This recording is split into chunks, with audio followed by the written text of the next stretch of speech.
Olha só que história impressionante a gente vai conhecer hoje. A de um nome que talvez não seja tão familiar, John Bunyan. É um relato surpreendente sobre como a maior das adversidades pode, na verdade, se transformar no maior propósito de uma vida. E como uma cela de prisão pode virar o berço de uma obra que inspira o mundo até hoje. Pensa rápido. Qual seria o livro de maior circulação no mundo, tirando a Bíblia? Uma obra que atravessou séculos, culturas, continentes, influenciando uma quantidade incontável de pessoas.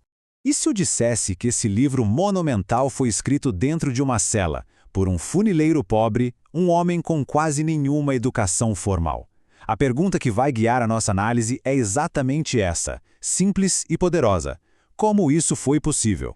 Para a gente entender essa façanha, a gente precisa voltar lá no começo, conhecer o homem por trás da lenda.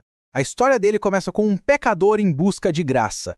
O que é realmente impressionante aqui é o contraste. De um lado da moeda temos o homem, John Bunyan, nascido na pobreza extrema da Inglaterra do século XVII, um funileiro paupérrimo. E do outro lado, o seu legado, conhecido como o sonhador imortal, autor de um best-seller global e tão respeitado que chegou a ser apelidado de Bispo Bunyan. E a grande virada na vida dele não começou com dinheiro ou com status, não. Começou de um jeito muito mais simples. Ele se casou com uma mulher devota e a única herança que ela levou para o casamento foram 2 livros religiosos. Só isso. A leitura desses livros jogou ele numa crise espiritual profunda. Ele se sentia completamente perdido, sabe? Uma angústia que está toda capturada nessa oração que ele mesmo registrou. Ó Senhor, não sei julgar entre o erro e a verdade. Não me abandone. A busca dele não era só por respostas, por teoria. Era por uma certeza no coração.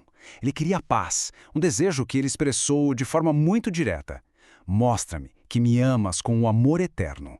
E aí, no meio de um campo, veio a virada de chave. Um pensamento que ele descreveu como uma revelação que invadiu a alma dele. Sua justiça está no céu. Para Bunyan, essa foi a epifania de que a salvação dele não dependia dos seus próprios esforços, mas que estava segura em Cristo. As correntes, como ele mesmo disse, simplesmente caíram das pernas dele. Essa transformação pessoal tão profunda, claro, impulsionou ele a agir. Só que essa nova convicção o colocaria numa rota de colisão direta com as poderosas autoridades da época. Ele sentiu um chamado que não podia ignorar, de compartilhar o que tinha vivido. Especialmente, como ele dizia, nos lugares mais escuros do país. A pregação dele era simples, direta e atraía multidões. O que, claro, rapidamente chamou a atenção e a fúria da igreja oficial do Estado.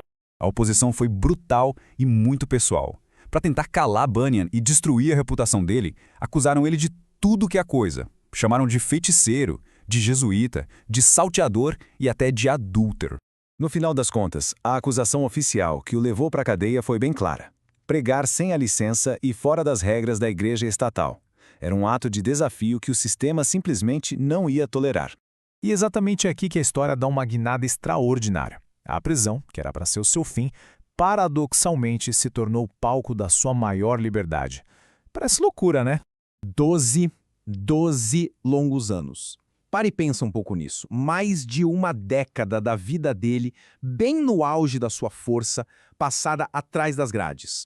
E não foi um tempo fácil, de jeito nenhum. A dor da separação era quase física. Nas palavras dele mesmo, ele descreve: a separação de minha esposa e filhos torna-se, às vezes, como o arrancar da carne dos ossos, especialmente minha pobre filha cega.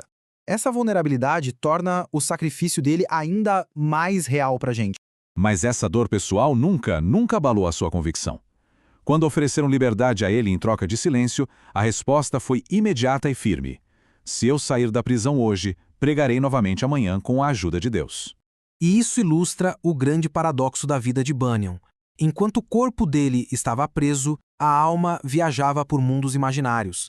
E foi ali, naquela cela fria, que ele escreveu sua obra-prima imortal, O Peregrino. O que nos traz de volta àquela nossa pergunta inicial: como ele conseguiu? Como um homem nessas condições produziu algo tão duradouro? Qual foi o segredo? Bem, as fontes apontam para 2 pilares fundamentais. Primeiro, um conhecimento profundo das Escrituras. A Bíblia era a biblioteca inteira dele, a lente pela qual ele via o mundo e que forneceu as imagens e a estrutura para sua história. E segundo, uma vida de oração constante, que ele não via como um ritual, mas como abrir o coração e derramar a alma a Deus. Foi isso que nutriu a sua resiliência.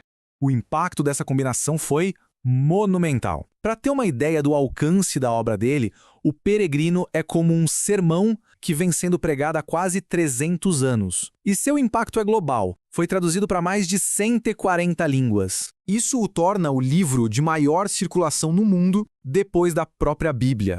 Esta linha do tempo resume de forma brilhante essa jornada incrível. Ele nasce um funileiro pobre em 1628. É preso por suas convicções em 1660. É libertado em 1672, publica sua obra-prima em 1678 e morre em 1688 como um pregador amplamente celebrado. A história de John Bunyan, contada através desses registros, nos deixa com uma reflexão muito poderosa. Ele transformou os muros de uma prisão literal no berço de uma obra imortal. E isso nos leva a perguntar: que muros em nossas próprias vidas, que limitações ou dificuldades poderiam, paradoxalmente, se tornar a fonte do nosso maior legado?